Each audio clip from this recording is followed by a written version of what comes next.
Et quoi de plus normal dans une démocratie que deux organisations syndicales ne soient pas toujours d'accord? Si on était toujours d'accord, il n'y en aurait qu'une seule. En même temps, l'union syndicale, en général... Mais l'unité syndicale, ce n'est pas un objectif en soi, c'est un moyen pour faire aboutir des idées. Et ce qui est problématique aujourd'hui dans ce pays, c'est que l'unité syndicale est souvent contre quelque chose, mais pas pour proposer ensemble. Je prends l'exemple des retraites.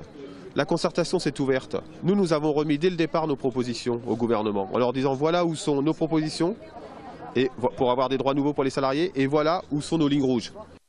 Quelles sont donc les propositions que la CFDT n'accepterait pas?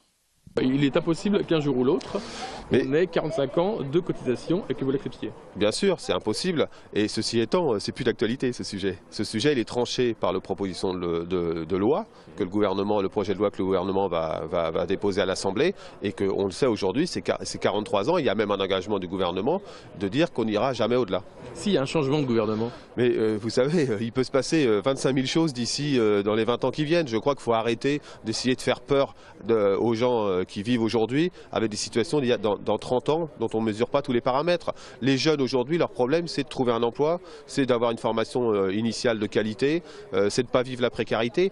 Précarité, on en parlera à l'automne avec la renégociation de l'assurance chômage. Sur l'assurance chômage, ce que dit la CFDT, c'est qu'il est hors de question de baisser le droit des chômeurs, de l'indemnisation des chômeurs. À partir de là, il faut regarder où est-ce qu'on peut trouver des ressources supplémentaires pour maintenir un niveau d'indemnisation important, dont je rappelle que depuis 2008, il a permis à des milliers et des milliers de salariés qui se sont retrouvés au chômage de vivre, de survivre.